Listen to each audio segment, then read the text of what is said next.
The pharmacy was the last errand before collapse. That was how Garrett Webb had started thinking about his nights, not as evenings or evenings winding down, but as sequences of tasks that stood between him and the moment he could finally stop moving. Pick up Sophie's fever reducer, drive home, relieve Edna, check temperature, reheat whatever was left in the pot, sit in the kitchen after Sophie fell asleep and pretend the silence wasn't loud enough to hurt. He had the medicine in his hand before the automatic doors finished opening. 3 years of single fatherhood had made him efficient in ways he'd never anticipated. He knew which aisle, which brand, the exact dosage for a 7-year-old running 102 degrees. He knew the self-checkout code for when the line was long. He knew to grab a sleeve of crackers because Sophie never ate when she was sick but always wanted something nearby just in case. These were the small architectures of survival a man built when there was no one else to build them with him. The parking lot was half empty at 11:40 on a Tuesday night in late October.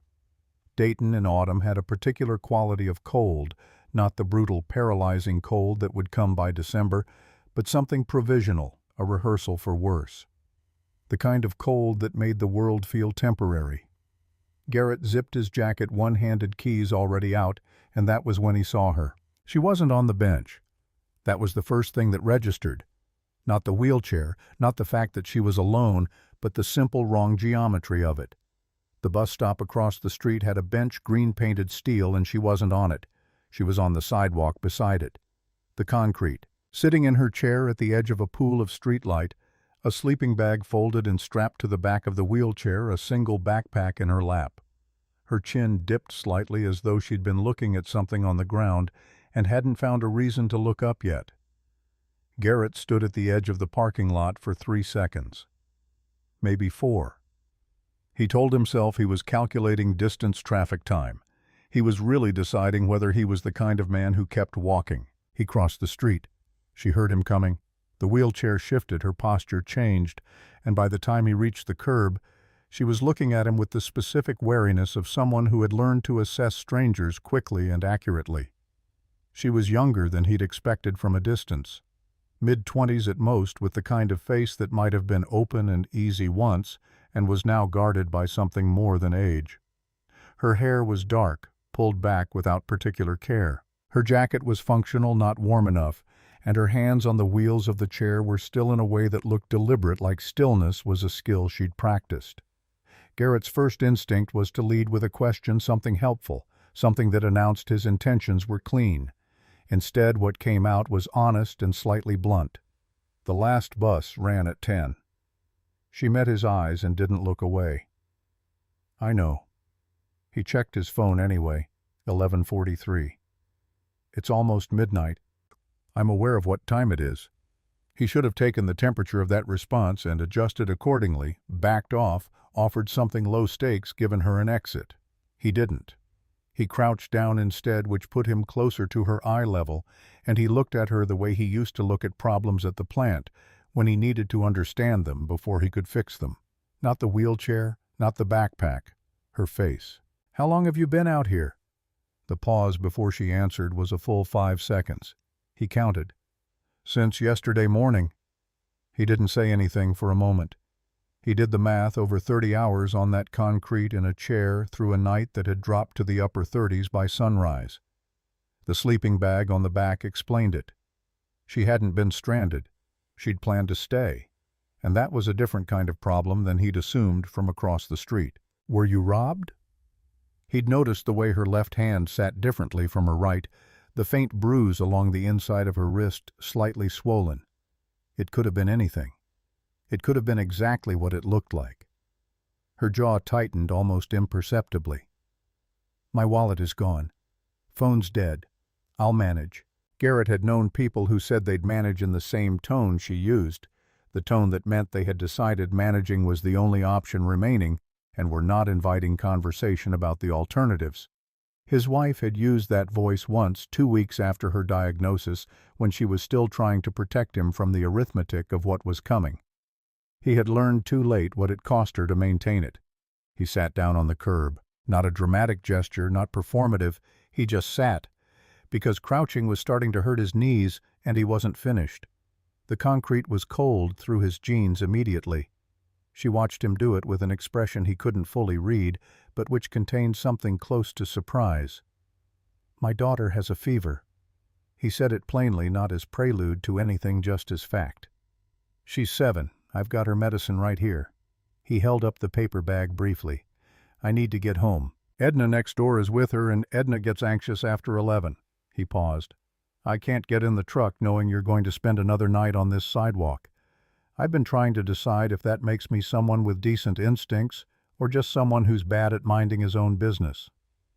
Something shifted in her face, not warmth exactly, but the first fractional loosening of the guard. "You don't know anything about me." "That's true." He stood up, brushing concrete dust from the back of his jeans. "I know your left wrist is hurt, and you've been out here since yesterday morning, and you're going to tell me you're fine." He picked up the pharmacy bag. "I'm Garrett. Garrett Webb. I live about 12 minutes from here. I have a spare room with a working heater, and my 7-year-old will be asleep by the time we get there."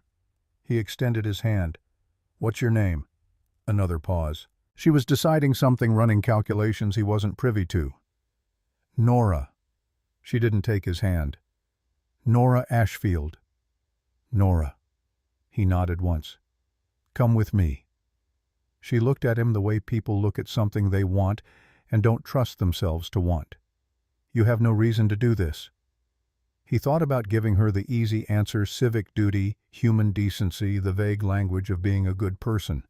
He thought about it and discarded it. "3 years ago my wife died," he said. "I was standing in a hospital parking lot at 2 in the morning holding my daughter, and I had no idea how to put one foot in front of the other. A man I didn't know sat down next to me on a concrete divider and just stayed there. Didn't try to fix anything, just stayed." He looked at her directly. "I never got his name. I've thought about him probably 400 times since then." He picked up the paper bag again. "So?" Nora Ashfield looked at him for a long time. The streetlight caught the edge of her face and held it, and Garrett waited because he understood somewhere in the tired machinery of his chest that she was doing something difficult. Trusting was difficult when it had cost you before. He didn't know yet how much it had cost her, but he could see the cost in the way she held herself. The careful economy of a person who had learned not to extend too far because the retraction was its own kind of injury. "I'm not a charity case," she said finally. Not angry, just precise. "I'm not offering charity." He said it without hesitation because it was true. "I'm offering a warm room and a working heater and someone who's not going to ask you to explain yourself tonight." She looked at the sleeping bag on the back of her chair. She looked at her hands on the wheels. She looked at him once more, and whatever she found there must have passed some internal test, because she said very quietly, "Okay." Getting the wheelchair into the bed of the truck was a process that took longer than Garrett anticipated and required more coordination than either of them had mapped out in advance. Nora transferred herself to the passenger seat with practiced economical movements. It was clearly something she'd done 10,000 times, and she neither asked for help nor acknowledged his instinct to offer it. He folded the chair, which was heavier than he'd expected, and secured it in the truck bed with the bungee cords he kept looped around the wheel well. When he climbed into the driver's seat, she had her seatbelt on and was looking straight ahead. "Heat takes a minute to kick in," he said, starting the engine. "I've been outside for 36 hours. I'll survive a minute." He pulled out of the parking lot. Neither of them spoke for a while. The heater began to work, pushing warm air across the cab, and Garrett watched from the corner of his eye as Nora's shoulders dropped by a fraction, the involuntary response of a body receiving heat after a long time without it. She was trying to stay rigid, and the warmth was making it harder. "The wrist," he said, keeping his eyes on the road. "Should we stop somewhere? Urgent care pharmacy? It's not broken, just bruised." Her voice had a particular flatness when she talked about herself. Not self-pity, something more like a consciously maintained distance from the fact of her own pain. "Someone grabbed my bag last night. I didn't let go fast enough." "Did they get much?" "Wallet, everything in it." She paused. "I'd had $43. He didn't say anything about that. He understood there was nothing useful to say. He signaled took the turn onto Harmon Road and let the silence run for another block before he said, "The spare room is mostly storage right now, my wife's boxes." He said it the way he always said it, factually, without apology, because he had learned early that treating it like a forbidden topic made other people uncomfortable, and Sophie had absorbed his matter-of-fact approach like a sponge. "It's got a bed and a radiator that works. That's what matters." Nora turned her head slightly to look at him. "What was her name?" "Laura." She nodded, turned back to the window. "I'm sorry." 3 years ago. He said it the way he always did. Sophie was 4. She doesn't remember as much as she thinks she does, but what she remembers, she holds on to hard. He checked the rearview mirror out of habit. "How are your parents with? Do you have people you can call even tomorrow, once we get your phone charged?" The pause before she answered this one was different from the earlier pauses. This one had a different quality, not caution exactly, but something heavier. "My parents are gone. There's an older brother, but we've been out of contact." She said it without drama, in the same flat register she'd used for the wrist. "I don't need anyone to call." He turned into his neighborhood modest houses, small yards 1 block where the streetlights were spaced far enough apart that patches of the road went dark between them. Edna's porch light was on next door, which meant she was still awake and watching. It also meant she had seen his truck pull up and clock the passenger, and there would be questions in the morning that he would have to field with the particular patience Edna's questions required. "That's Edna's place," he said, nodding toward the light. "She watches Sophie when I work nights. She's going to be curious about you." "What are you going to tell her?" He pulled into his driveway. "The truth. That I found you at a bus stop and you needed somewhere to sleep." He cut the engine. "Edna's nosy, but she's not cruel. She'll bring you food by 9 tomorrow morning and pretend it's because she made too much." He thought he saw something that might have been the beginning of a reaction at the corner of Nora's mouth, but she was already looking at the house. It was a 3-bedroom ranch that needed new gutters and had a porch light with a slightly yellowed bulb he kept meaning to replace. The front step had a crack along the left side that Sophie had christened the river. It was not impressive.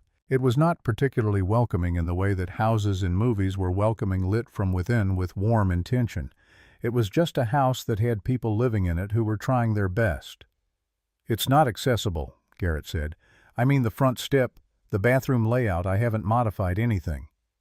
He said it because he needed her to know he'd already realized the gap between what he could offer and what the offer actually required.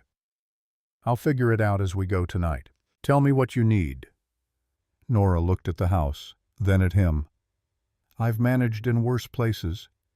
She said it without bitterness, which somehow made it worse. "Let's go in."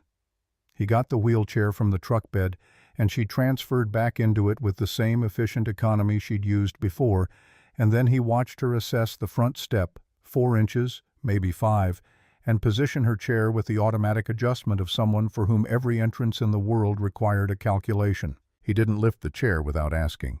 He asked. She accepted the assist for the step without comment, and then she was through the door. The living room was lived in. Sophie's science project occupied most of the coffee table, a papier-mâché mountain that was recognizably Mount St. Helens, if you knew what you were looking at, which Garrett had been informed at length you should. There were library books stacked on the arm of the couch, a pair of small sneakers in the middle of the floor for no reason that physics could explain, and a half-finished mug of tea on the side table that Edna had clearly been working through. The television was off. Everything smelled faintly of chicken soup and whatever candle Sophie had insisted on burning for approximately 4 hours before he gently suggested they save the rest for another night. Edna appeared from the hallway in her housecoat and reading glasses, stopped when she saw Nora, and performed a complete recalibration of her expression in under 2 seconds, which was, Garrett had to admit, impressive.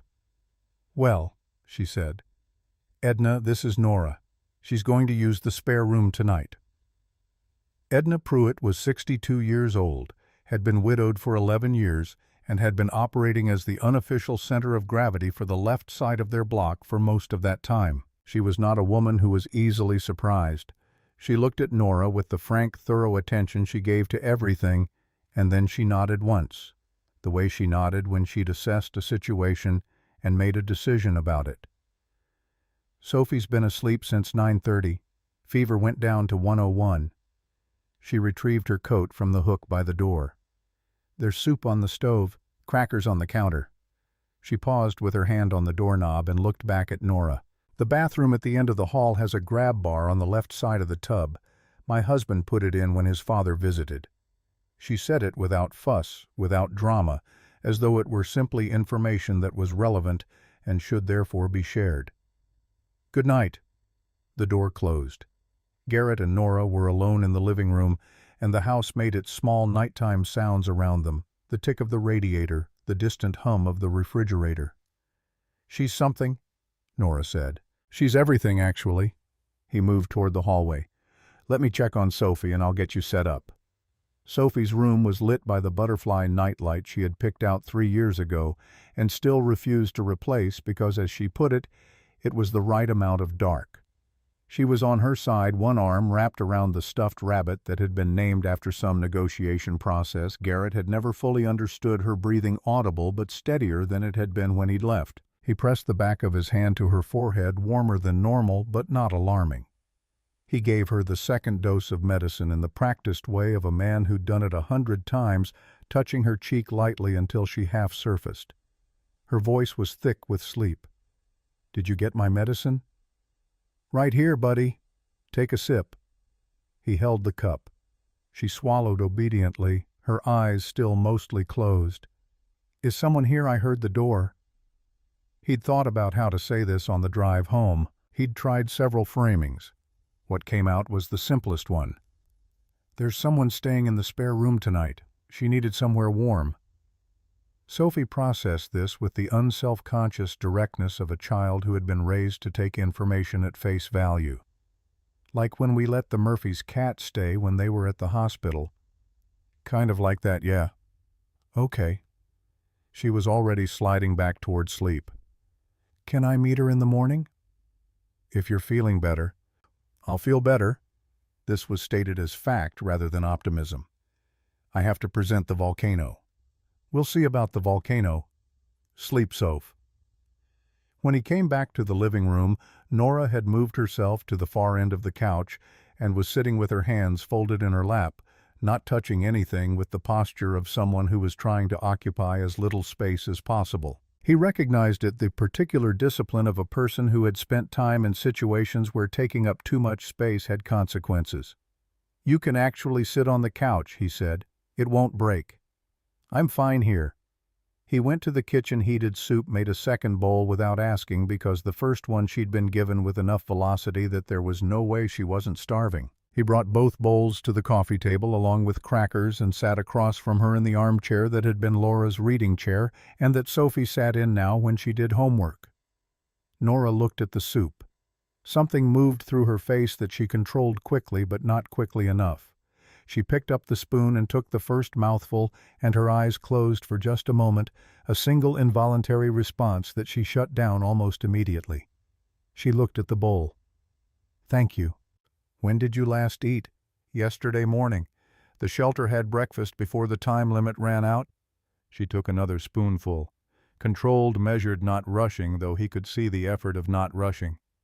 30-day limit. They were good about it, gave me a list of other places. Most of them were full. 2 of them weren't wheelchair accessible. She said it without complaint, as simple narration. I had a line on a room in a house share on the east side. The woman backed out when she realized the bathroom would need to be adjusted. Garrett watched her eat and didn't say anything for a moment because there was something she'd said in there that he needed to sit with. She had $43 and a dead phone and a bruised wrist and had spent 36 hours on a sidewalk, and she was describing all of it in the tone of someone reporting logistical challenges they were in the process of addressing. Not despair, not even discouragement exactly. Something more like the stubborn, resourceful forward lean of a person who had decided the only direction available was through. You were an electrician.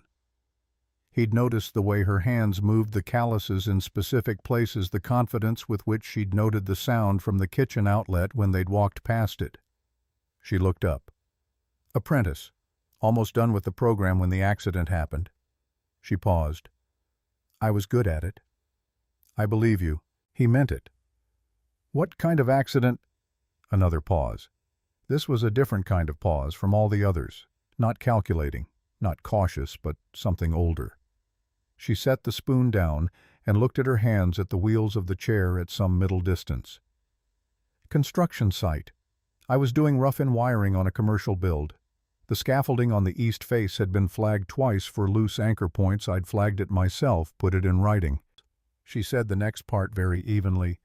The company said I'd violated safety protocol by being on the scaffold at all.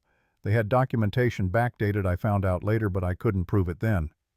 Lost the workers' comp case, lost my apartment while I was in rehab because I couldn't pay rent, lost most of a year to surgery and recovery and appeals that went nowhere. She picked up the spoon again. The company was Vantage Construction. They're still operating. They just finished a contract on the new transit center downtown. Garrett was quiet. He thought about the things he wanted to say about injustice, about the failure of systems that were supposed to catch exactly this kind of thing, and he understood that she had probably said all those things to herself several hundred times already and didn't need him to repeat them back. You have a lawyer. Had one. Had to let him go when I ran out of money to pay him. I'm on a waiting list for legal aid. She took a cracker, broke it in half with precise, even pressure. There might be a case still. There was talk of a witness, someone who was at the site that day, but they haven't come forward. Without corroboration, it's my word against a company with 4 lawyers on retainer. She finished the first bowl. He moved the second one closer without comment. She looked at it, looked at him, and then ate the second bowl too. More slowly, and something in her posture changed by degrees as the food and the heat worked on her, not softening exactly, becoming more real. The guardedness was still there, but underneath it he could see incrementally something more like the actual person. You asked before if I had anyone to call, she said when the second bowl was half finished. My brother Dennis we stopped speaking about a year and a half ago. He thought I should accept what happened and move on. He said... She paused, and this pause was different again, carrying something she was deciding whether to let out. He said I needed to accept my limitations. Garrett kept his face neutral because he understood this was information she was offering carefully, and she needed him to receive it without making it larger than she intended. My wife said something similar once, he said, in a different context. Told a therapist she'd accepted that she couldn't control the illness, and the therapist said that was healthy, and she came home and cried for 3 hours. He paused. I think accepting a situation is different from accepting that you don't deserve better. Nora looked at him.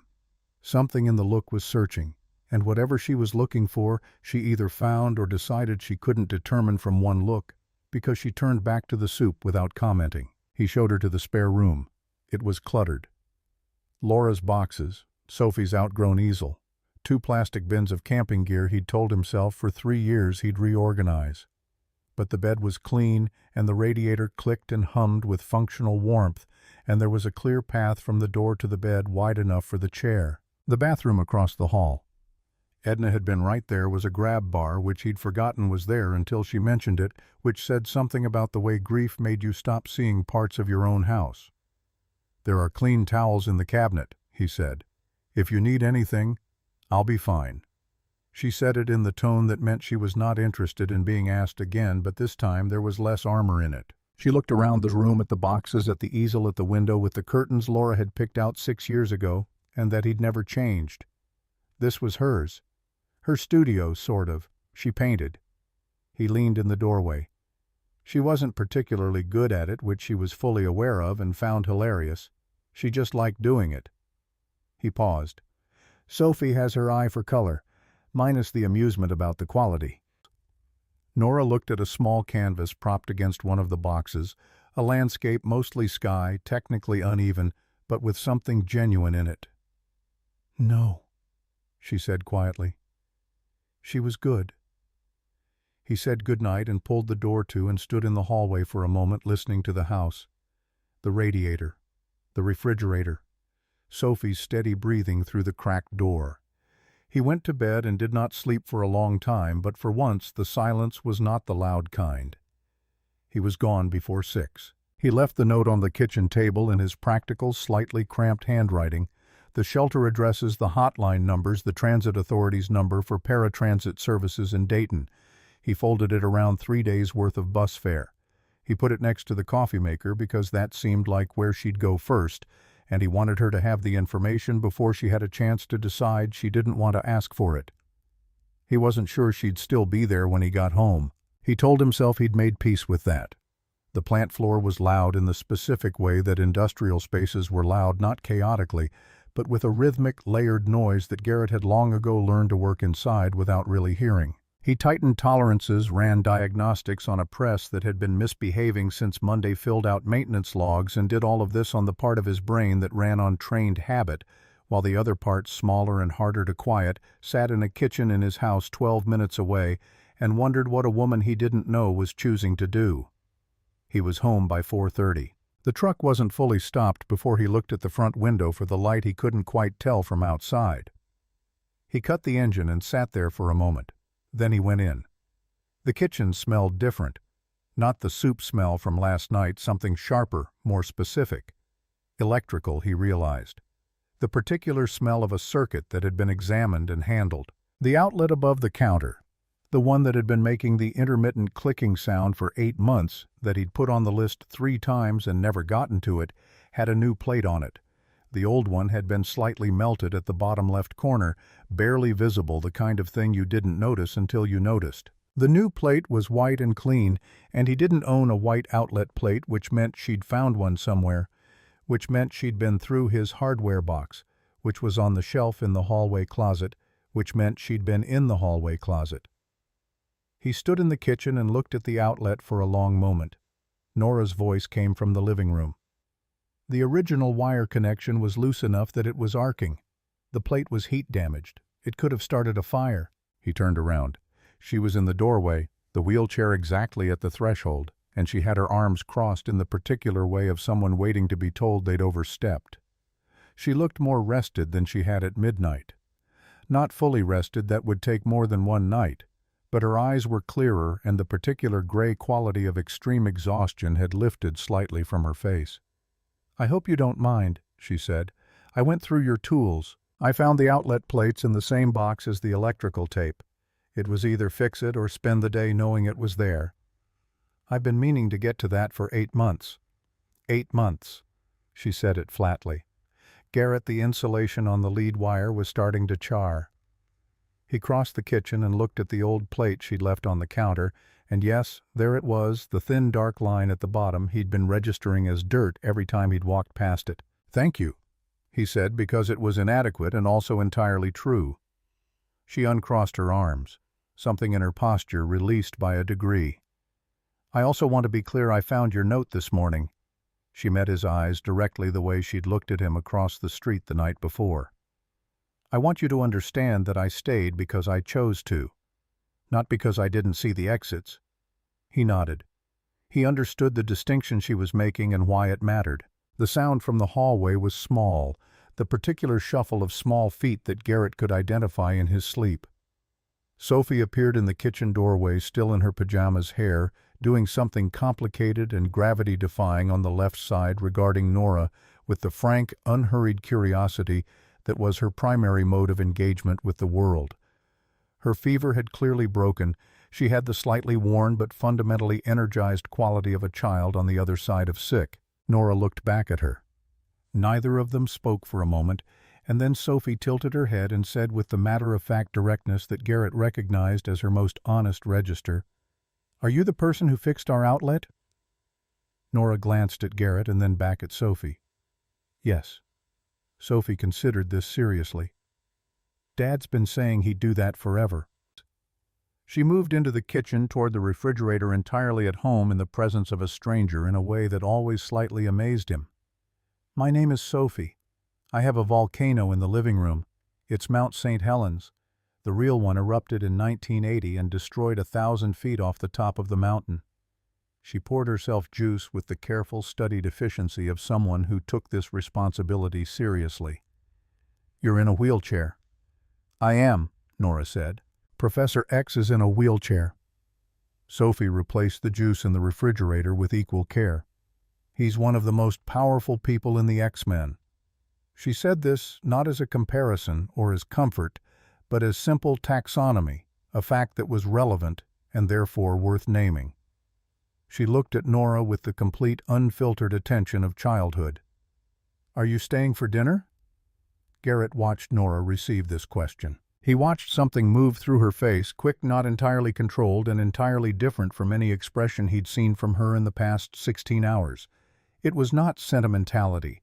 It was something more complicated, the particular expression of a person who has been braced for difficulty and is encountering instead something so simply unexpectedly decent that the bracing becomes briefly unnecessary.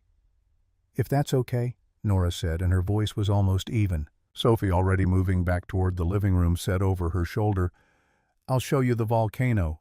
It's supposed to erupt tomorrow at school, but Dad says I might have to wait because I was sick. You can help me check the eruption mechanism." She paused at the doorway and looked back with a precision that Garrett recognized as his own. "Do you know about baking soda and vinegar reactions?" Nora's chin came up slightly. "I know a lot about chemical reactions." "Good." Sophie disappeared around the corner. "Come on, then." Garrett stood in the kitchen alone for a moment, listening to the sound of his daughter's voice explaining the structural integrity of papier-mâché to a woman who had been sleeping on concrete 36 hours ago, and he did not try to name what he was feeling.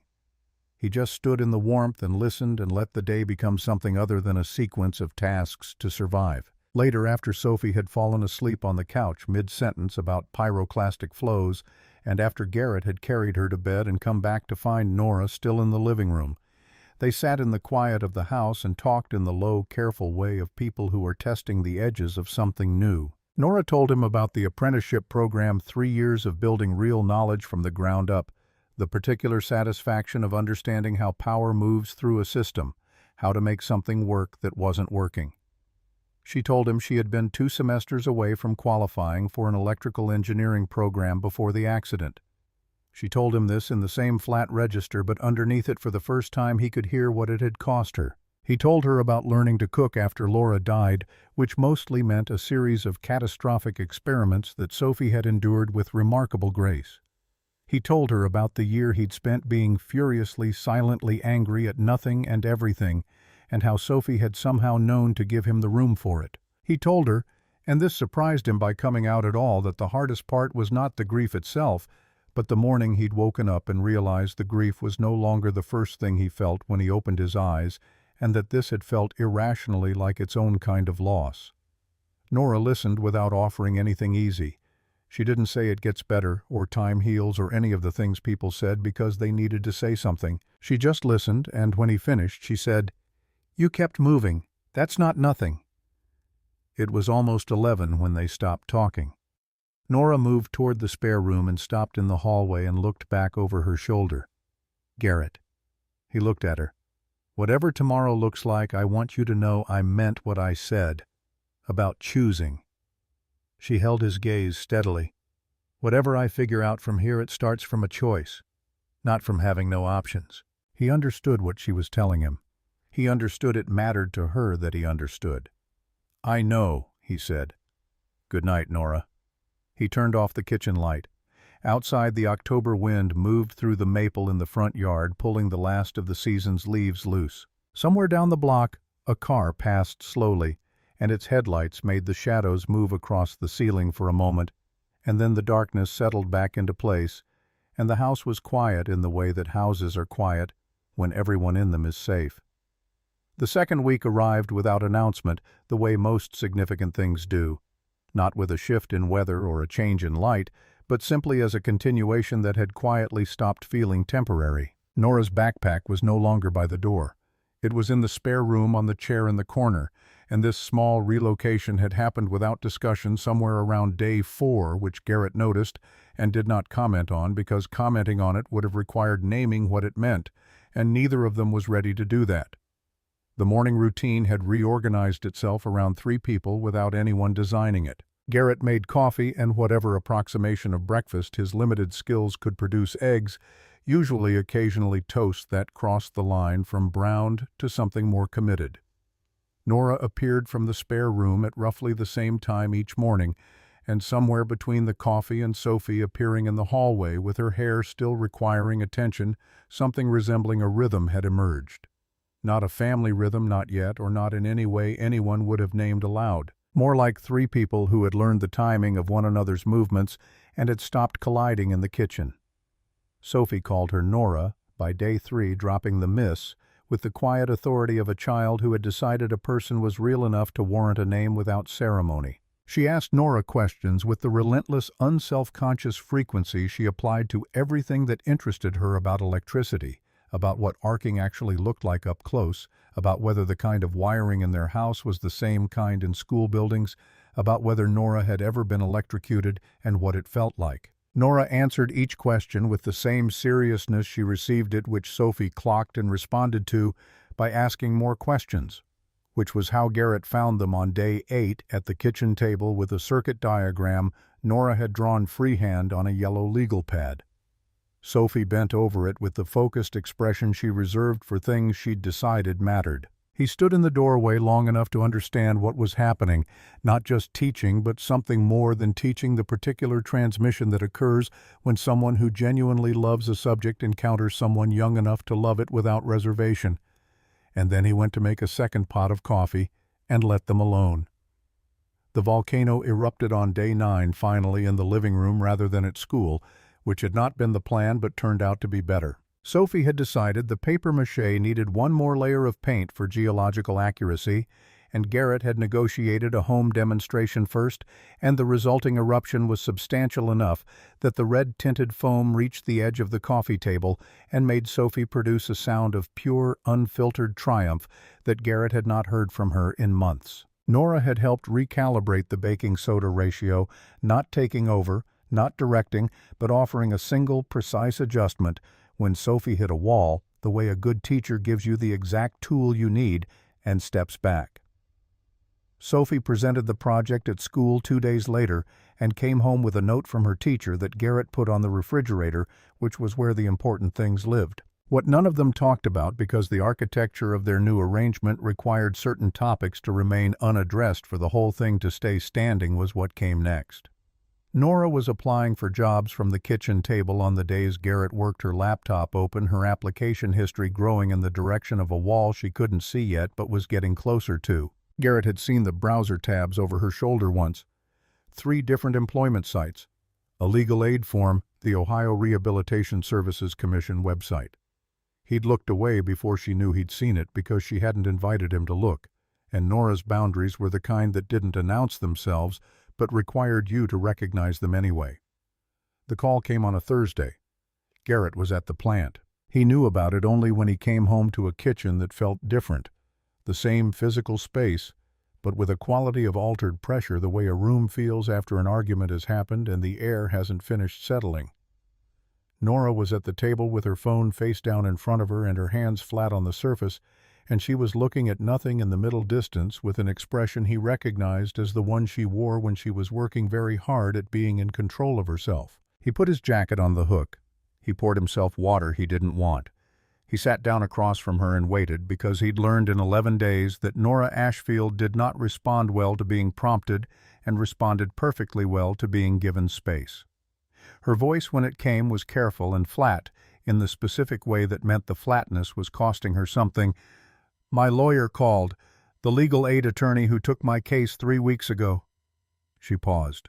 "Vantage Construction has a private investigation firm.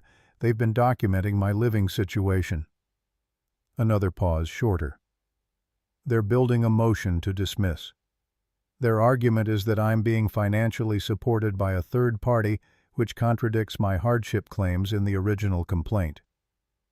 She moved her phone a 1/4 inch to the left. A small, precise motion that seemed to be about having something to do with her hands. "If I remain at this address, the attorney thinks there's a real possibility the case gets thrown out before it reaches discovery." Garrett held the information. He let it settle before he responded, because the first thing he wanted to say was reactive, and the second thing was worse. He looked at the table, at his hands, at the space between them, and then he said, "How long have they been watching?" "At least 10 days. She said it without expression, but the absence of expression was itself an expression. "They have photographs." He understood sitting there what it meant not abstractly but concretely. A company that had destroyed her career, falsified documentation, left her rehabbing a spinal injury without compensation, was now using the fact that a stranger had offered her a warm room as ammunition. They were turning the first decent thing that had happened to her in 2 years into evidence against her. He felt something in his chest that wasn't quite anger and wasn't quite grief and was probably some compound of both that didn't have a clean name. "What does your attorney recommend?" Nora's jaw moved slightly. She was careful about how she said it. She said, "I need to evaluate my options with respect to my residential situation." "She recommended you leave." She didn't use that word. She looked at him then directly, and the directness had the quality of something she'd decided on before he came home, something she'd spent the afternoon working herself up to. "I should go. There are other options. The shelter system might have opened up, or I can—" "No." He said it before he'd finished deciding to say it. She stopped. He kept going because stopping now would be the kind of thing he couldn't walk back from. "No. I understand what the attorney said, and I understand the risk, and I'm asking you to hear me when I say I don't want you to go." He paused because the next part required more precision than the first. "Not because it's inconvenient and not out of guilt. Because Sophie drew our family at school last week and you were in the picture. Because when I come home I look for you first." He looked at her steadily. "That's not something I planned. It's just what's true." Nora's hands pressed flat against the table. Something moved through her face that she didn't fully manage to contain, not the gratitude he might have expected, but something rawer than gratitude, something that looked more like the expression of a person standing at the edge of something they desperately want and are afraid to want. "You don't know what you're taking on. Tell me. Vantage has resources I don't have. If they decide to escalate, tell me." She stopped. She looked at him for a long moment, and then she said quietly and without performance, "I'm scared." It was the first time he'd heard her admit fear directly without qualification or redirection, and the simplicity of it landed with a weight that all her careful, controlled disclosures hadn't carried. "I'm scared that if I let myself believe this is real and it falls apart." She stopped again, started differently. "I'm used to losing things. I'm not sure I can do it again with this one." The kitchen was quiet enough to hear the heat cycling in the walls.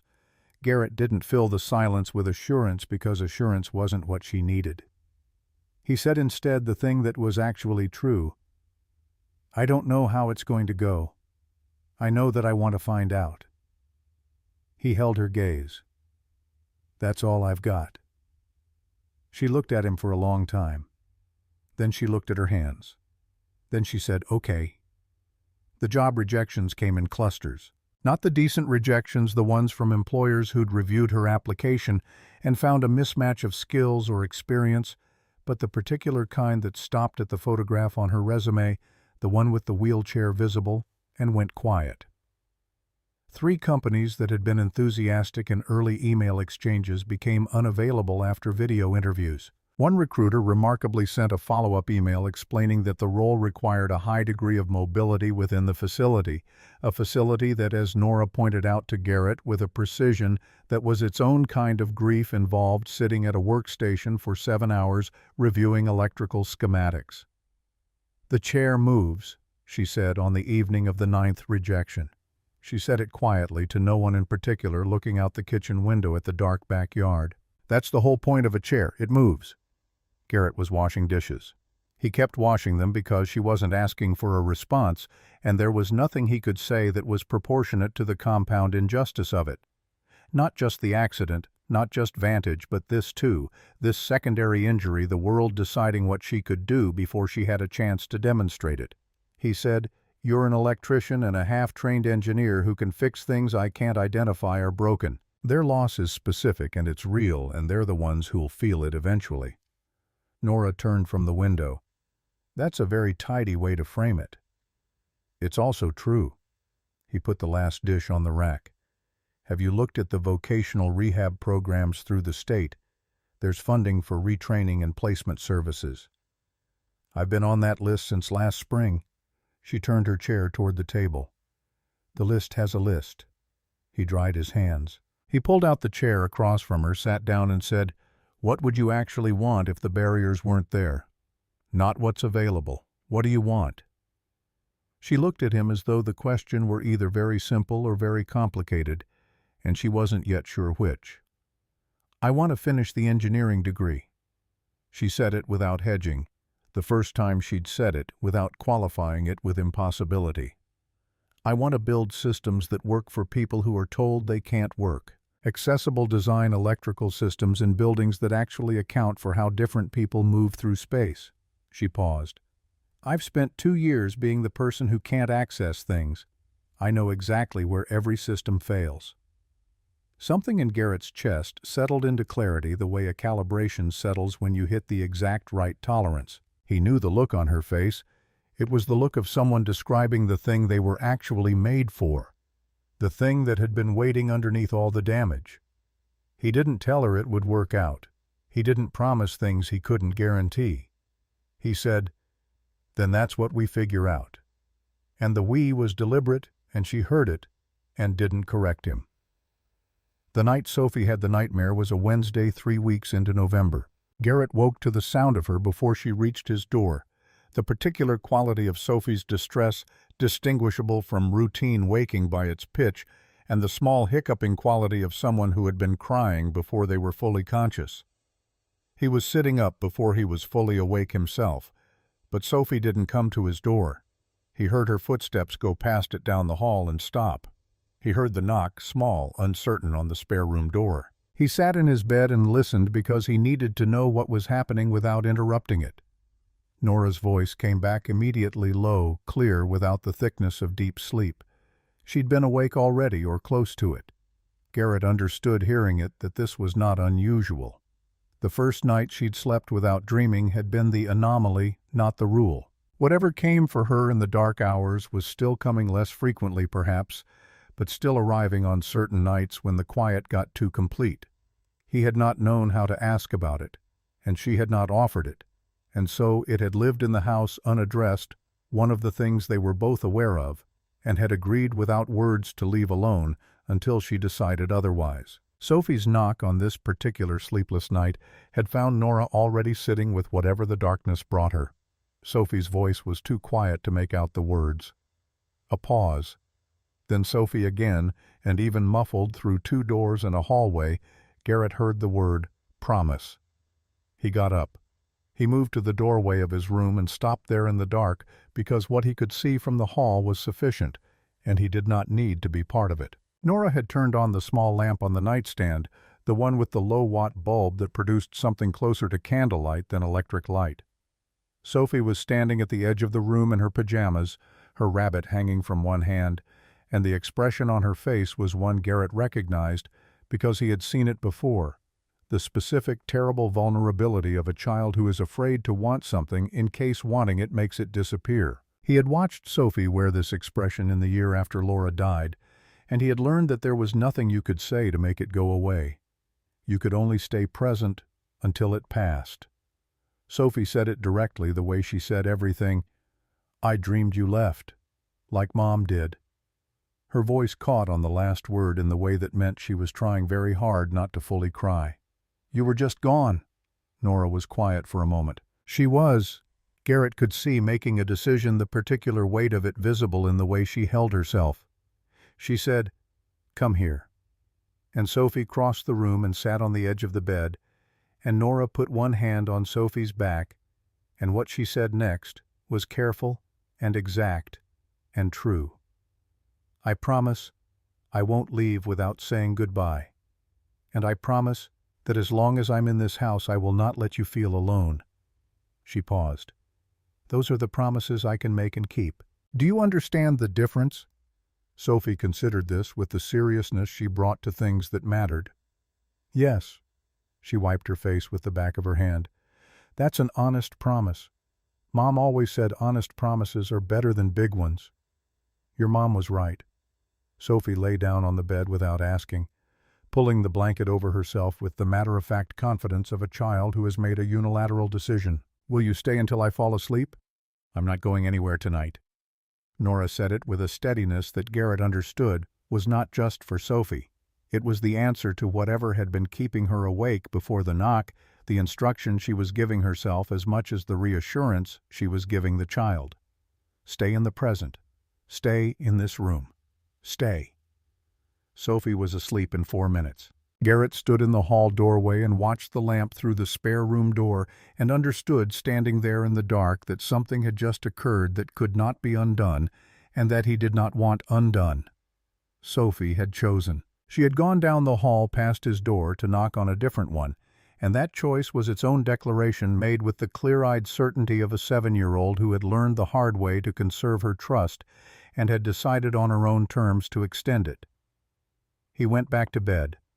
He lay in the dark for a long time, and what he felt was not simple. The call came on a Tuesday afternoon 3 days later, and Garrett was home early because the press calibration had finished ahead of schedule. He heard it from the driveway, not the call itself, but the quality of Nora's voice through the kitchen window he'd left cracked an inch for the stuffy air that accumulated near the oven. He sat in the truck for a moment before he went in because the shape of what he could hear told him she needed to finish first. When he came through the door, she was at the kitchen table, phone down, both hands in her lap. Her eyes were wet, and she wasn't trying to look like they weren't, which he had learned to read as its own specific signal. Nora not managing her face meant something had arrived that was too large for management. He sat down. He waited. "There's a witness." Her voice had a stripped quality, as though the careful architecture she normally maintained had been taken apart from the inside. A man named Ray Dunbar. He worked for a subcontractor at the Vantage site. He had a personal camera. He was documenting the build for a side project. He has footage of the day of my accident. She stopped. Her hands moved slightly in her lap. He has been sitting on it for 2 years. He was afraid of losing his contract. His attorney contacted my attorney today. Garrett absorbed this. He understood what footage like that would mean, not just for the case, not just for the compensation, but for the fundamental fact of the past 26 months. It would mean it was on record that she had told the truth, that the company had lied, that the thing which had taken her career and her health and her stability had been preventable, deliberate, and denied. He started. "I know what it means." She said it quickly, but not to cut him off, more as though she needed to say it aloud to finish believing it. "I've known I was right for 2 years. I've told myself I was right in every appeal, every rejection, every night I couldn't sleep, because I kept running through the safety protocols trying to find the thing I might have missed." She looked at her hands, then at some point past the table, past the kitchen, past the wall. "There wasn't anything to find. I followed every protocol. And now there's footage that proves it." She paused, and the pause had a different quality from all the pauses he'd learned to read. This one was not caution or calculation, but a kind of vertigo, the expression of someone who has been pressing against a locked door for so long that when it finally opens, they stumble through. "I don't know what to do with that. I don't know what I'm supposed to feel."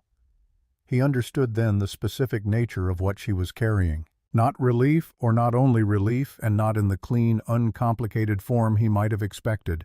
Something more disorienting than that. The particular condition of a person who has organized 2 years of survival around being disbelieved, who has built their entire internal architecture around maintaining certainty against a world that offered none, and who now has to dismantle that architecture because the fight is over. The money, when it came, would address the material losses. It could not address the cost of being for 2 years a person the system had decided was lying. He said what was true: "You don't have to do anything with it tonight." She looked at him across the kitchen table, really looked at him the way she sometimes did when she was deciding how much to let through. "I keep thinking about the 2 years," she said quietly. "Not what I lost. I've done that accounting 100 times. I mean who I had to become to survive it. The way I learned to close off. To not need things, to not want things that could be taken." She looked at her hands again. "I don't know how to unlearn that overnight just because a man I never met was carrying a camera." This was different from fear. Garrett recognized it as the more complicated thing, not the fear of losing what she was building here, but the harder work of learning to trust that it was hers to keep. He didn't try to resolve it. He didn't offer the clean answer that 2 years of being right had now been validated and she could let the armor down. He understood from his own years of learning how grief remade a person and how long it took to recognize yourself afterward that naming the process was not the same as completing it. He just said, "I know. It's going to take time. That's okay. We have time." She looked at him when he said we. Something in her face shifted. Not the dramatic loosening of a guard coming down, but something quieter and more durable, the small internal adjustment of a person filing something away in the column of things they are allowing themselves to believe. Sophie arrived home at 3:45 with the controlled energy of a child who had been good all day at school and had used up the last of her patience in the final 10 minutes of the bus ride. She came through the door, registered the quality of the room, and without being told anything, went to the kitchen, poured herself juice, drank half of it, and said to no one in particular, "Did something happen?" "Good news," Garrett told her. "For Nora." Sophie looked at Nora with the assessment of a child who had already learned that good news sometimes required complicated processing. "Are you crying?" Nora pressed the corner of her eye with one finger. "A little." Sophie put down her juice. She crossed the kitchen and stood next to Nora's chair and put one hand on Nora's arm with the serious, deliberate care of someone performing an important task. She didn't say anything. She just stood there, her hand on Nora's arm until Nora took a breath and steadied. Then Sophie picked up her juice and returned to the counter. "I got 100 on my math test," she said. "I want tacos for dinner." The week that followed had its own quality, a suspension between what had been and what was coming. The legal process was in motion, and there was nothing to do but wait and let it move. Nora returned to her applications with a different quality of energy, not the grim wall-facing determination of the previous weeks, but something with more oxygen in it, as though the confirmation of Ray Dunbar's footage had returned to her a piece of herself she'd had to set down in order to keep moving. She found an online engineering program at a state university with a pathway for students with prior industry experience and spent 4 days going through the curriculum requirements with the focused intensity she brought to anything electrical, tracing pathways through the coursework, the way she traced pathways through a circuit diagram. She came to Garrett on a Thursday night with the laptop open. She said, "I could finish in 26 months if I take the maximum credit transfer for the apprenticeship hours." She paused. "The settlement when it comes through would cover it." He looked at the screen, at the coursework breakdown, at the tuition figures. He looked at her. 26 months. "I know it's—" "No," he said, and something in his voice stopped her. "I was going to say, that's Sophie's 3rd grade through most of 5th grade. He looked at her steadily. "You'd be doing homework at that table while she does hers." "That's what I was thinking about." Nora looked at him. The thing in his face was plain enough that she didn't need to ask him to translate it. She looked at the screen again, at the trajectory mapped out in credit hours and semester blocks, and the expression on her face was the expression of someone who has been given permission they didn't know they needed. "She'd probably try to help me with the math," Nora said. "She'd definitely try to help you with the math." He closed the laptop, gently returning it to her side of the table. "You should apply." He said it in the same tone he used for things that were obvious, and she received it the same way, not as encouragement requiring a response, but as a fact being acknowledged between two people who had arrived without ceremony at the same understanding. The last evening of that 2nd month fell on a Friday in mid-December, the first night cold enough that the yard had gone fully hard and the maple out front had shed its last holdout leaves. Sophie had fallen asleep on the couch with her social studies book open on her chest, and Garrett had moved her to bed without waking her, which he could still do by some grace of parental practice that he expected would not survive her 8th birthday. He came back to the living room, and Nora was by the window looking out at the street with the particular quality of attention she paid to things she was thinking through. The lamp behind her caught her in profile, and he stopped in the doorway because the image had something complete about it, the stillness, the window, the way she was wholly present in herself, even in the quiet. She didn't look at him. She said, still looking at the street. "I've been applying to jobs for 6 weeks. 41 applications, 6 callbacks, 2 second interviews, 0 offers." She was quiet for a moment. "I'm not losing faith in my own competence. I want you to know that. But there is a specific grinding kind of exhaustion in being evaluated and found inadequate by people who are actually evaluating the chair." He crossed the room and stood beside her, looking out at the same street, the same thin December dark, the same pool of yellow from the neighbor's porch light across the way. He didn't offer a reframe. He just stood next to her and said, "I know." She turned her head and looked at him, and what was in her face in that moment was not the guarded, assessed expression she wore in the world, but something more open, something built slowly over 7 weeks of shared meals and late conversations, and the particular trust that forms between people who have shown each other the parts of themselves they don't usually show anyone.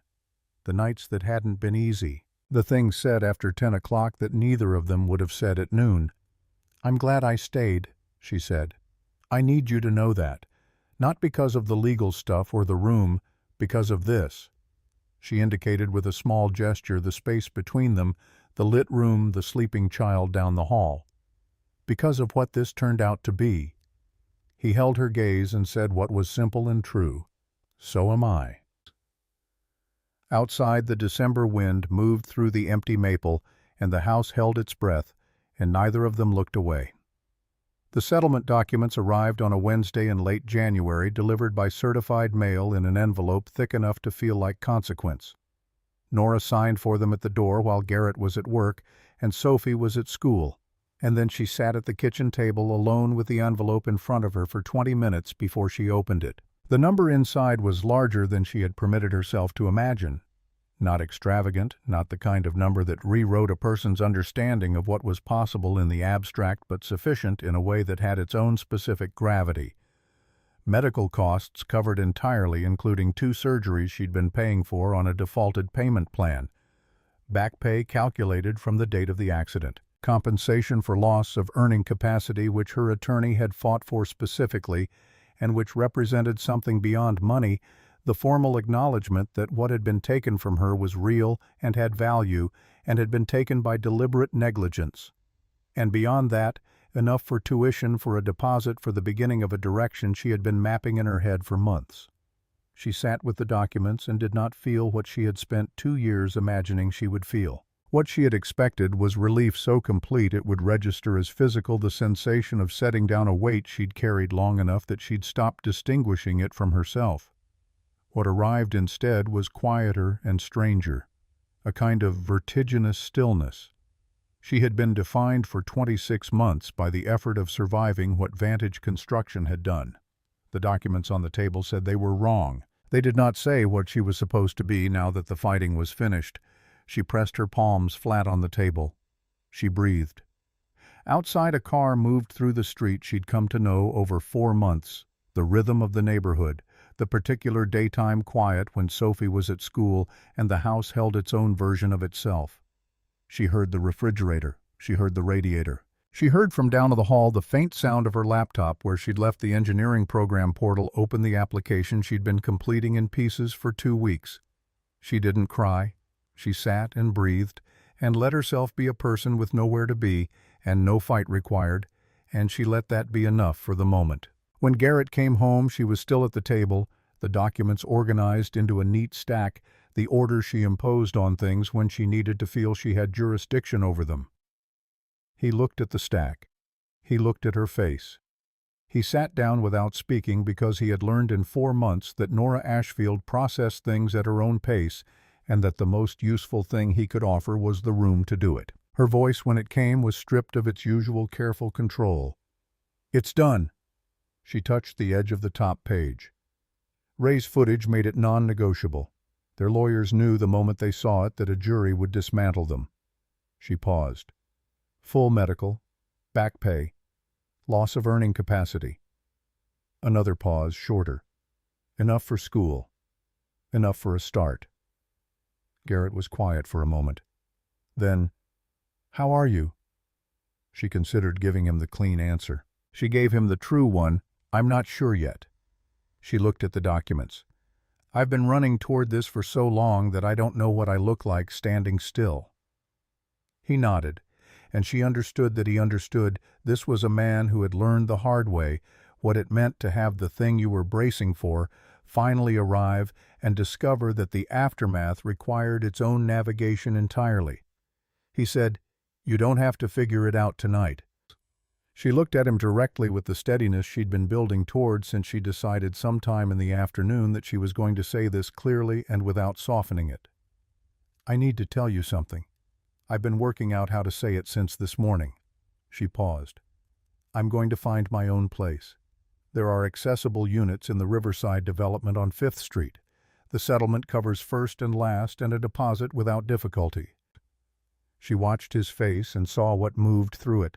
Not surprise, but the particular stillness of someone absorbing something they need a moment to hold. She continued before he could respond, "I need you to understand why. Not because I want to leave. Not because what's happened here isn't real to me, because it is. But I came through that door in October because I had no other door. And I need to know before anything else happens between us that when I'm here because I chose it. Not because choosing wasn't an option." The kitchen was quiet enough to hear the heat moving through the walls. Garrett looked at the table at his hands at the window and then back at her. "I know the difference," he said, and his voice was even in the way it was, even when he was being precise rather than careful. "Between you staying because you're stranded and staying because you want to. I've known for a while which one this was becoming." He paused. "I don't want you to go. I want to say that without condition. But I understand why you need to, and I'm not going to ask you not to." His eyes held hers steadily. "Just don't go far." She said, "5th Street is 11 minutes from here." Something in his face shifted the thing underneath the surface that wasn't quite a smile but was its precursor. "I know where 5th Street is." She moved 3 weeks later on a Saturday in mid-February. The Riverside unit was ground floor. 2 bedrooms, widened doorways, a roll-in shower, a kitchen counter at a workable height. The first space she'd occupied since the accident that had been designed with her in mind from the beginning rather than fitted around her as correction. She turned her chair in a slow circle in the center of the empty living room on the first morning and felt in a way she hadn't felt in 2 years that she was exactly where her body was allowed to be. Sophie helped with boxes. This meant she carried 1 medium-weight box with great ceremony and then appointed herself director of placement for everything else. She had opinions about the bookshelf that she expressed with the certainty of someone who had thought about it for longer than was strictly possible. When the afternoon was finished and the 3 of them stood in the kitchen eating pizza because no one had the remaining energy to cook, Sophie looked around at the bare walls and said, "It needs pictures."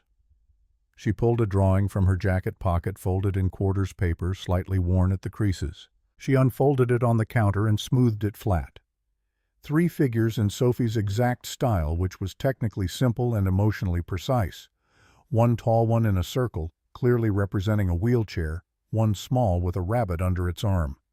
A house behind them. Above it, in careful block letters, U.S. Nora looked at the drawing for a long moment. She looked at Sophie. Sophie looked back with the uncomplicated certainty of a child who has made something accurate and knows it. "Can I keep this?" Nora said. "I made it for you," Sophie said. Garrett looked briefly at the ceiling, the thing he did when his face was about to do something he hadn't decided to let it do. The drawing went up on the wall by the kitchen door that afternoon, fixed with a single piece of tape slightly crooked. The most important thing in the room. She started the engineering program in March. The coursework arrived in digital format and she began it at her kitchen table on a Tuesday morning with the particular focused attention she brought to things that mattered to her completely. The early material-covered ground she already knew through her apprenticeship and moving through it had a dual quality review and reclamation, simultaneously recovering the version of herself who had been building toward this before everything interrupted. She was good at it. She had always been good at it. The accident had not changed her capacity. It had only changed the world's willingness to accommodate that capacity, which was a different problem, and one she was now in a position to address. Her academic advisor called in early April after a routine check-in expanded into something else. Nora had mentioned in passing that her practical experience included what she described as informal consulting on accessible electrical systems in residential spaces. Her advisor asked her to expand. She explained the gap between how electrical systems were typically designed and how they needed to function for people who moved through space differently, the specific failures she'd identified and documented over 18 months of navigating buildings that hadn't considered her. Her advisor said at the end of 15 minutes, "You know, there's an entire subspecialty in this, accessible design consulting. It's underserved, and you'd be exactly the right person for it." Nora sat with that conversation for 2 days. She mentioned it to Garrett on a Thursday evening, not asking permission, not seeking validation, but sharing a direction with someone whose judgment she trusted enough to speak it aloud before it was fully formed. She said, "I think I know what I'm building toward." She told him about accessible design consulting, finishing the degree, then building a practice around electrical systems that actually accounted for how different people moved through space. She said it would be slow. It would take time before it paid for itself. Garrett set down the dish towel. He turned fully toward her and said, "You'd be the only person in any room with both the technical expertise and the first-hand knowledge of what the systems actually need to do." He said it as assessment, not encouragement, the tone he used for technical problems, which was his highest register of seriousness. "That's not a small advantage." She looked at him and felt the specific warmth of being seen accurately, which was different from being seen kindly and considerably rarer. "No," she said, "it's not." She drove to his house on a Thursday evening in early May, 3 months after moving to 5th Street. She had thought about how to frame this conversation and had decided there was no framing that didn't require her to be completely exposed and that she was going to do it anyway. She knocked at 7 in the evening. Sophie had been at Edna's since 5:30, an arrangement Nora had made the previous day by calling Edna directly, which Edna had agreed to with a brevity suggesting she'd been waiting for exactly this call. The door opened. Garrett looked at her at the hour, at whatever was in her face, and said nothing, which meant he already understood the shape of the evening. She came in. She turned to face him in the entryway and said, "I need to ask you something, and I need you to let me finish." He leaned against the wall. He waited. She said, "I love this house. I love what happens in it. I love the way Sophie runs dinner like she's chairing a committee, and the way you burn exactly one thing per meal regardless of what you're making, and the way Edna brings food over and pretends it's surplus." She kept her voice steady. "I love that Sophie calls me when she has a science question at 9 o'clock at night, even though I've told her 9 o'clock is too late to call." A pause. "And I love you. I've known it for a while. I've been waiting until I was sure I was saying it from a place of choice, not need, so that you'd know the difference." She held his eyes. "I have an apartment I can afford. I have a degree I'm earning. I have a direction that's mine. And I'm choosing this. I'm choosing you." She stopped. Let it settle. Then, "I'd like to come home, if that's still what you want." He crossed the entryway and his hands came up to frame her face, and what he said against her hair was not prepared, it was just true. "I've been waiting for you to figure out you were already home." She held on to him and let herself be held, which was a capacity she'd been rebuilding slowly across 7 months of a man who asked before he helped and listened before he spoke, and sat down on cold sidewalks because he couldn't leave a stranger on concrete and call himself someone he recognized. She let herself be held and felt the particular stillness of a person who has been moving for so long that stopping feels dangerous and finds in the stopping that it isn't. They told Sophie on a Saturday morning in June at the kitchen table over breakfast Nora had made because Garrett had conceded after empirical evidence across multiple months that her eggs were better than his. Sophie listened with the focused attention she gave to things that mattered. Then she looked at her plate, then at Nora. Then she said, "I already told Edna this was going to happen." Garrett said, "When?" "February." Sophie ate a bite of egg. "When Nora moved to 5th Street, I told Edna she'd be back because people always come back to where they feel like themselves." Edna said she agreed, but it would take a few months because grown-ups are slower about these things than kids. Edna informed the following Monday that she had been quoted received this with the untroubled satisfaction of someone who has been accurate and sees no reason for modesty about it. The wedding was in October, 1 year after the pharmacy parking lot. They had discussed something larger and agreed without much deliberation that larger wasn't what either of them was built for.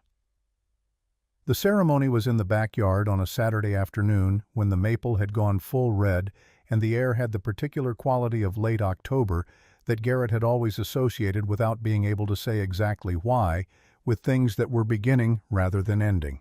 Edna had invited the block regardless of the agreed-upon scope, and the block had come, and the yard was full in the way Garrett hadn't anticipated and found he was glad of. Sophie wore a green dress she'd selected herself and retied the sash 6 times before declaring it correct, and she walked Nora down the improvised aisle between the folding chairs with the gravity and joy of someone entrusted with the most important task in the room. Garrett's vows were short. He had written them over 3 evenings and cut them each time until only the essential remained. He said, "A year ago I thought I knew what my life was. I knew its shape and its weight and what it asked of me.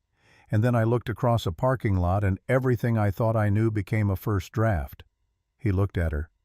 "You didn't rescue me from anything I can name specifically. You walked into a house that had been holding its breath for 3 years and it started breathing again. I don't have a word larger than that, so that's the one I'll use." Nora's vows were precise because precision was how she expressed things of greatest importance. She said, "I spent 2 years being defined by what had been done to me, and then a man sat down on a cold sidewalk and asked my name before he offered anything else." Her voice held, but only just. "I understood standing in that cold that being seen was something I had stopped believing was still available to me." She looked at Sophie briefly, then back at Garrett. "You gave me a room. You gave me soup and a legal pad and space to be angry and space to be scared and space to figure out what I was building toward. You gave Sophie someone to call at 9 o'clock at night about science." She took a breath that steadied her. "I choose you today, and I will choose you on the days it costs something, because the choosing is the whole point. It's the only part that actually means anything." Sophie had been holding her composure with visible and enormous effort throughout both sets of vows. She produced one loud sob at the conclusion of Nora's, then immediately assessed who had heard it, then decided she didn't care. She inserted herself between them before the officiant had finished speaking, one arm around each of them, which was not what anyone had planned and was completely right. Edna wept openly. Several neighbors wept in the way people weep at weddings when something activates a recognition about their own lives. A man named Phil, from 3 houses down, who had met Garrett exactly twice, wept most conspicuously of all and seemed genuinely surprised by this. The reception was the backyard and potluck dishes from the neighborhood, and music from Garrett's speaker playing whatever Sophie had constructed as a playlist, which was eclectic in the manner of an 8-year-old with strong opinions and no unifying aesthetic. There was dancing, including a version led by Nora from her chair that became somewhere in the 3rd song the version everyone else was attempting to follow. Edna danced with the commitment of someone who had been waiting for an occasion that warranted full effort. Late in the evening, after the neighbors had gone and Sophie had fallen asleep across 2 pushed-together chairs with her sash untied across her shoulder, Garrett and Nora sat in the backyard in the October dark. The string lights were still running. The maple moved slowly above them in the quiet wind. The yard had returned to itself cleared, settled, holding only the essential people. Nora said, "No regrets." He looked at her the way he had been looking at her for a year, with the attention of a person who finds the subject genuinely interesting and expects to continue finding it so. "Only one." She looked at him. "What?" "That Sophie's had perfect health since October. Not a single fever. The one time a pharmacy run actually mattered." He paused. "It's like the universe is taunting me." She laughed, the unguarded version, the one that had been returning to her in pieces over the past year, like a capacity she'd assumed was gone, that turned out to have been waiting. He smiled at the sound of it, and they sat in the warm dark and let the evening be what it was. After a while she said, "I would have stayed on that sidewalk one more night. I need you to know that. I had a plan. The morning shelter opens at 6 and I was going to be there. I had it mapped out."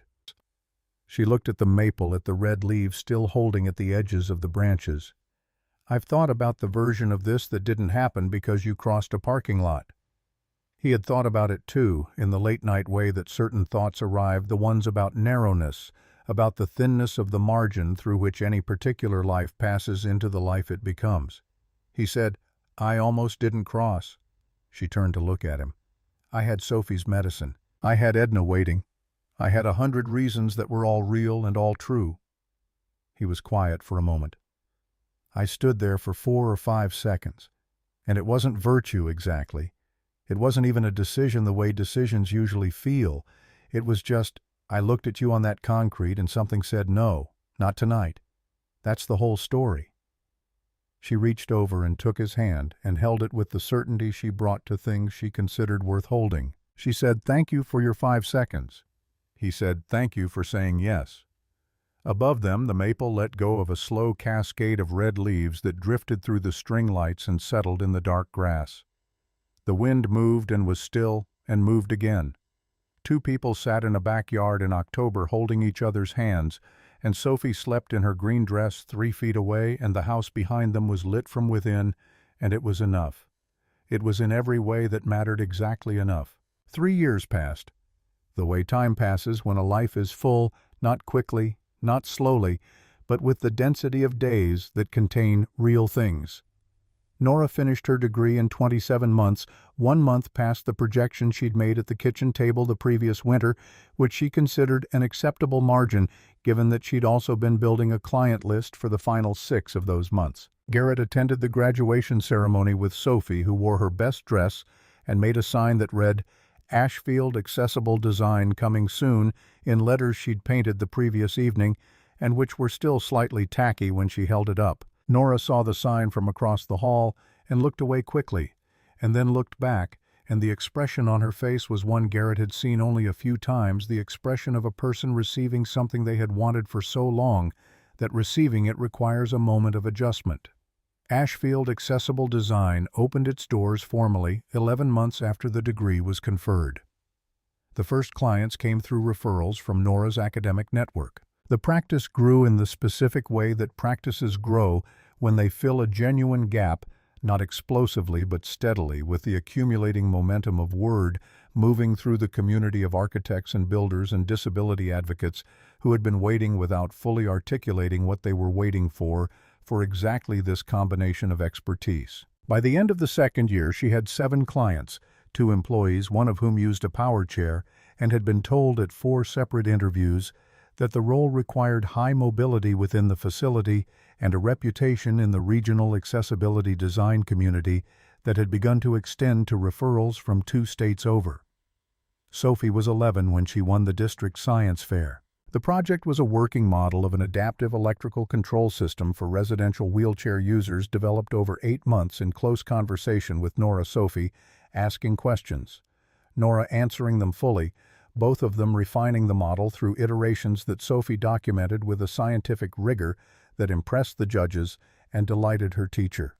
The interface allowed a person with limited hand mobility to control lighting and outlets through a simplified panel. It was technically straightforward and genuinely novel in its residential application. The judges asked who she'd developed it with. Sophie said, "My mom," without pause or qualification, which caused a brief stillness in the judging panel that Sophie interpreted as confusion about the technical details, and that was actually something else entirely. She went on to explain the circuit design in precise, enthusiastic terms, and the judges gave her first place unanimously and wrote in their notes that the project demonstrated an unusual maturity of concept for the age group. Garrett was standing at the back of the gymnasium when Sophie said it, "My mom," and he felt it the way he felt things that were true and complete, not with surprise, because the word had been building toward this moment for years, in the incremental way that real things build, but with the particular quality of recognition that arrives when something you hoped for becomes, without announcement, simply real. Nora was beside him. He didn't look at her right away. When he did, she was watching Sophie at the podium with an expression he had no word for and didn't need one. the expression of a person who has been given something they stopped asking for because asking felt like too much to risk. On the drive home, Sophie sat in the back seat with her ribbon and talked about the next project she was already designing, which involved solar integration and would require, she informed them, a significantly larger budget and possibly a trip to a hardware store. Nora turned halfway in the passenger seat to ask questions about the solar component, and Sophie answered them with the focused pleasure of a person whose ideas are being taken seriously, and Garrett drove through the November streets of Dayton and listened to the two of them talk science in the front half of his truck, and he thought, this is what I would have driven past. 4 words, simple as that. This is what I would have driven past if I'd had one fewer second of whatever it was that made me cross a parking lot on a cold October night. He didn't say it aloud. He filed it in the place where he kept the things that were too complete to need saying.